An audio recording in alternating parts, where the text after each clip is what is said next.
দেখো নীলু, আমি তোমাকে একটা কথা পরিষ্কার বলতে চাই। যদি তুমি সত্যি চিটাগং চাও, তাহলে ফিরে এসে এ বাড়িতে আর উঠবে না। তার মানে বৌমা, তুমি কেমন মেয়ে আমাকে বলো তো? রফিকের না হয় বুদ্ধি শুদ্ধি নেই, কিন্তু তুমি তো লেখাপড়া জানা শিক্ষিত মেয়ে। জেনে শুনে চাকরি বাকরি নেই এমন একটা ছেলেকে বিয়ে করলে? মা আমার সঙ্গে এমন ভাবে ব্যবহার করেন যেন বিয়ে না হওয়ার দোষটা আমার। আমার নাম সাদেক আলী স্যার। আমি রফিক সাহেবের দি অ্যারনস ইন্টারন্যাশনালে চাকরি করি। আপনি বুঝি রফিক সাহেবের আব্বা? না না, আমি ওর সম্পর্কের মামা। হ্যাঁ মামা। ও হ্যাঁ, আমি স্যার আপনার কথা অনেক শুনেছি। আপনি স্যার ওই সুখী নীলগঞ্জ না কি একটা প্রজেক্ট করছেন? স্যার আপনি স্যার ফেরেশতা আদমি, আপনার সাথে কথা বলতে পারাটাও স্যার ভাগ্যের ব্যাপার।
মনটা বড় খারাপ মিনু।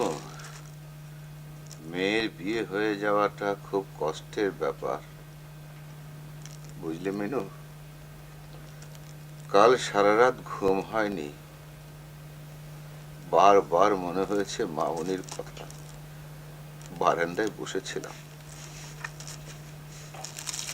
মেয়ের বিয়ের দিনটা বাপ মার জন্য খুব কষ্টের।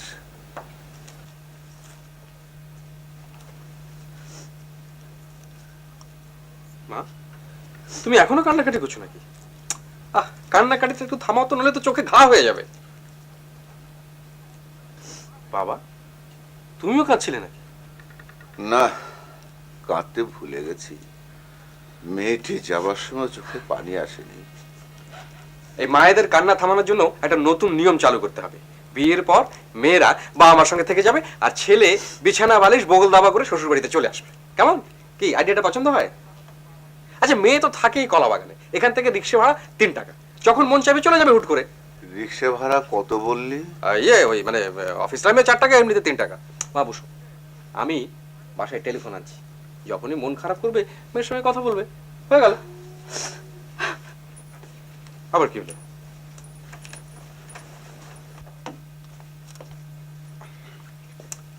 মা, রফিক, বলো। বৌমাকে নিয়ে আয়, তার বাবার কাছে যাবি, আজই যাবি। কেন?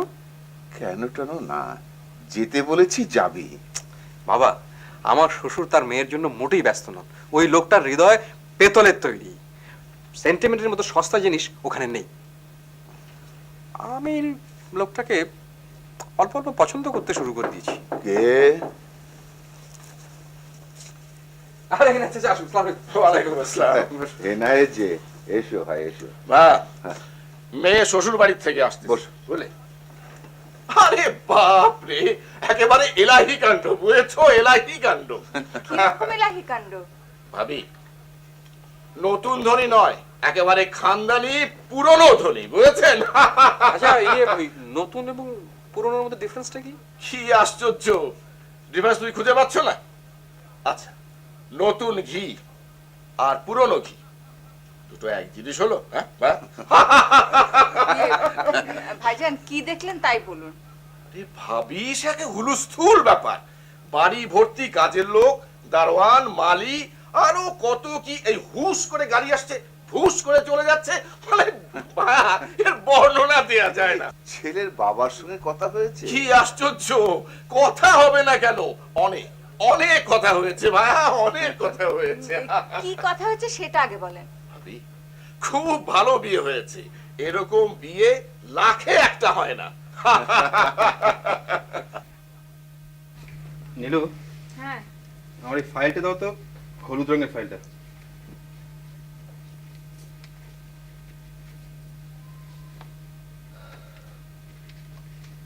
না, আজ একটু সকাল সকাল আসবে।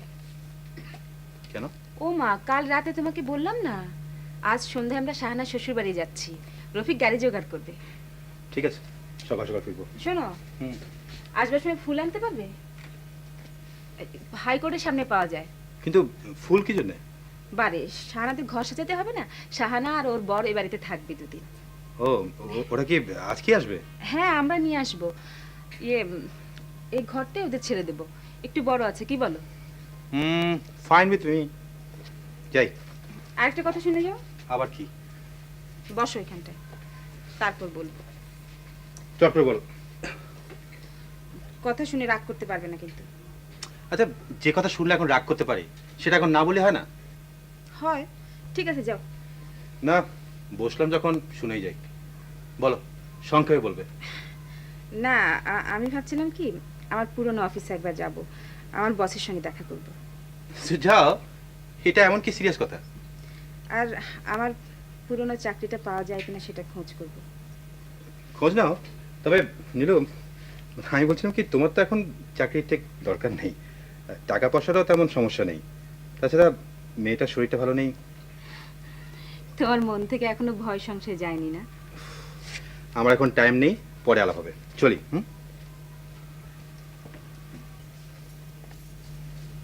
ভাবি, হ্যাঁ, ওরা কি এই ঘরেই থাকবে? হ্যাঁ, ভালো মতো করে সাজাও ঘরটা। ওকে ফুল আনতে দিয়েছি, সিম্পলের মধ্যে সুন্দর করে সাজাও। তোমার উপরে ডেকোরেশনের ভাতটা দিলাম, আর রান্নার ভাতটা আমার উপর রইল, কেমন?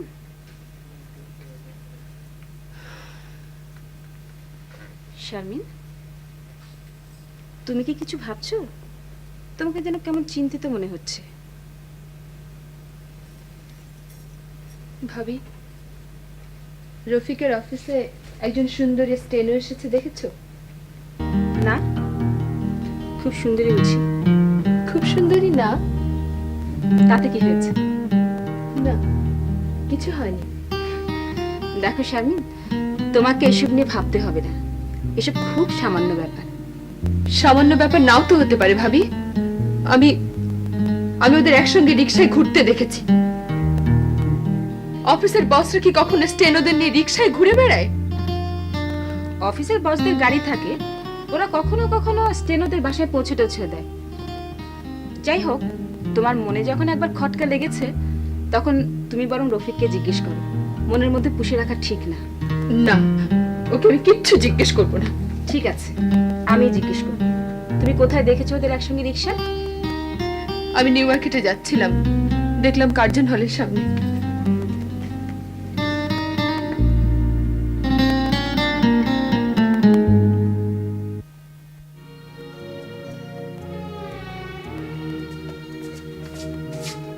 আপনি কি করছেন আরিফ চাচা? কিছু না, এমনি শুয়েছিলাম। জানেন, আজ আমরা ফুপুর বাড়ি যাব, চাচা গাড়ি আনবে। ভালো। আপনিও যাবেন নাকি আনিস চাচা? না চলেন না। টুনি, হুম? সব মানুষ সব জায়গায় যেতে পারে না, ইচ্ছে করলেও পারে না। আমি একটা ম্যাজিক দেখবো, দেখান না চাচা। আজকে না, আরেকদিন। না, আজই দেখবো। আজকে আমার মনটা একদম ভালো, আরেকদিন। হ্যাঁ, যতক্ষণ দেখতে চাইবে দেখাবো।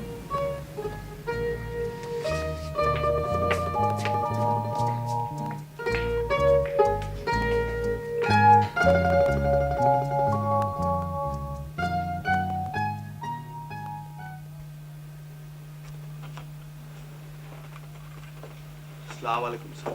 ওয়ালাইকুম আসসালাম। সাদেক আলী সাহেব, বসুন। আজকে আমি বেশিক্ষণ থাকতে পারবো না, আপনি এদিকটা যা একবার দেখবেন। আমি ওই সন্ধ্যেবেলা এক জায়গায় যাব। স্যার, আজকে কোথাও না গেলে হয় না স্যার? কেন? আমি স্যার হ্যাঁ। একটা বিরাট মালদার পার্টি ক্যাচ করে ফেলেছি।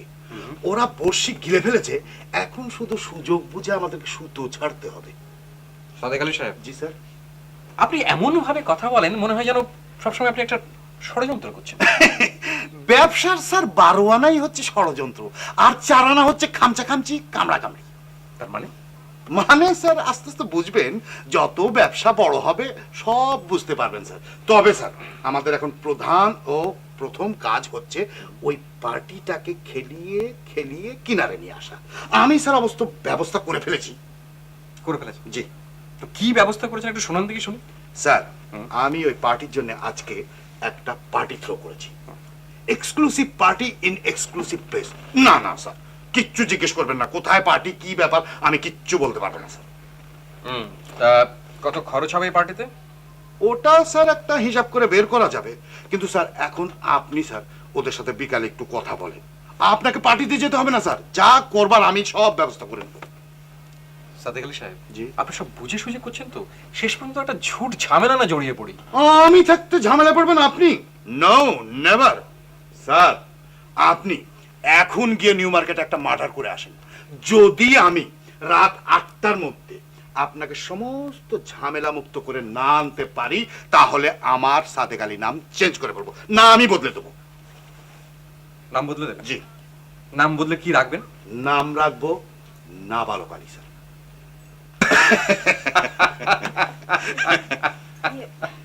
স্যার, আমার আসতে একটু দেরি হয়ে গেছে আজকে। দেরি যখন হয়ে গেছে তখন কি আর করা যাবে? কাজকর্ম তো কিছু নেই। না না স্যার, কাজ আছে, আসছে, কাজ আসছে, কাজ আসছে, এত কাজ আসবে যে আমাদের আর নিঃশ্বাস নেওয়ার সময় থাকবে না স্যার। দেখেন না সামনের উইক থেকে কি করি, একেবারে কাজই কাজ।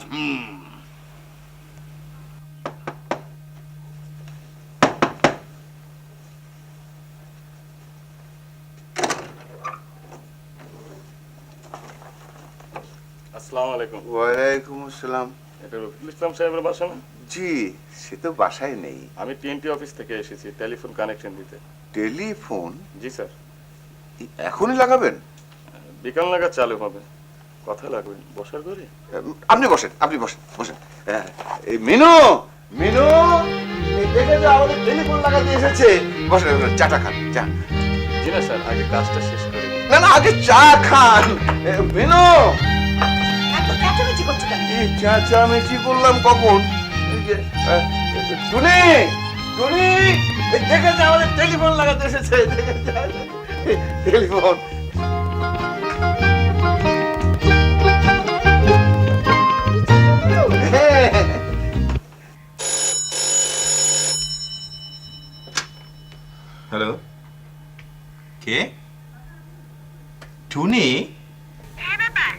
বাসায় না টেলিফোন এসেছে।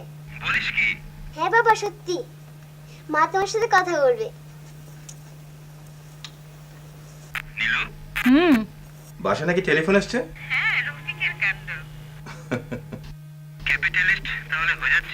তুমি হচ্ছ না, তোমার ভাই হচ্ছে।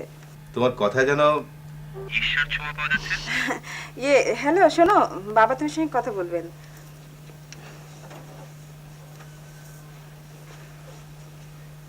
হ্যালো না না না, এমনি এমনি। এই টেলিফোনটা না খুব ভালো, এই পরিষ্কার কথাবার্তা আসছে। টেলিফোন ছাড়া এই যুগে চলা মুশকিল। এটা খুব দরকারি জিনিস। রফিক না কাজটা খুব ভালো করেছে। তা ঠিক। বাবা, এখন তাহলে রাখি, হাতে অনেক কাজ। ঠিক আছে?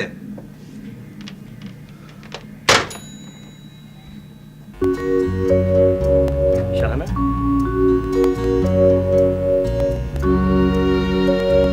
এখনো তৈরি হয়নি তুমি? তোমাদের বাড়ির লোকজন এসে পড়বেন তো। তোমার ভাই টেলিফোন করেছিল, তোমাকে নিয়ে যেতে চান, আমাকেও যেতে বলেছেন। আমার পক্ষে আর যাওয়া সম্ভব হবে না। আগামীকাল কোর্টে একটা আর্গুমেন্ট আছে, অনেক রাত থেকে পড়াশোনা করতে হবে। তুমি ওদের প্রবলেমটা একটু গুছিয়ে বলবে?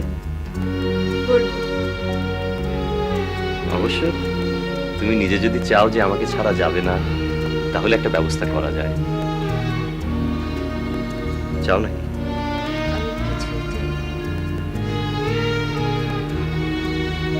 তুমি এখনো আমার উপর রেগে আছো শাহানা। রেগে থাকার অবশ্য ভ্যালিড রিজন তোমার আছে। গায়ে হলুদের পর বিয়ে ভেঙে দেবার ব্যাপারটা আমি বরং আরেকবার এক্সপ্লেইন করি। একবার তো করেছো, আবার কেন? ঠিক মতো করতে পারিনি। পারলে তোমার রাগ থাকতো না, সেই জন্যই আবার করছি। করার দরকার নেই। আছে, দরকার আছে। মন দিয়ে শোনো প্লিজ। যেদিন তোমার গায়ে হলুদ হলো, ঠিক সেই দিন আমাদের এক আত্মীয় খবর আনলেন, ম্যাজিক দেখায় কোন এক ছেলের সঙ্গে নাকি তোমার সাংঘাতিক খাতির। তোমার বাবা মারা জোর করেই নাকি তোমাকে আমার সঙ্গে বিয়ে দিচ্ছে। আমি আর শুনতে চাই না। শুনতে না চাইলেও শুনতে হবে। আমাদের আত্মীয়টি খুবই বিশ্বাসভাজন, কাজেই তার কথা আমি বিশ্বাস করলাম। এবং তুমি যাতে তোমার পছন্দ মতো ছেলেটিকে বিয়ে করতে পারো, সেজন্যই আমি তোমাকে বিয়ে করতে রাজি হলাম। একেবারে সিনেমার আদর্শবাদী নায়কের মতো। কে? নিয়ে এসো।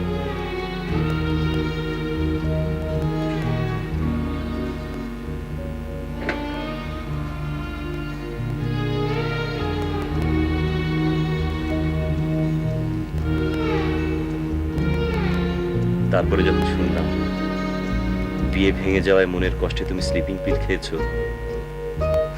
তখন আমার অবস্থাটা একবার চিন্তা করো।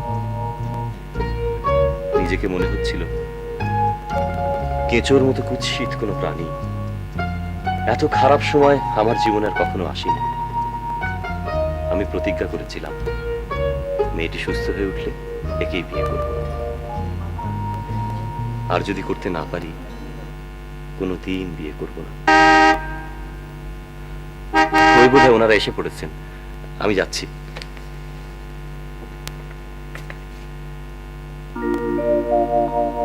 যাবার আগে আরেকবার জিজ্ঞেস করি,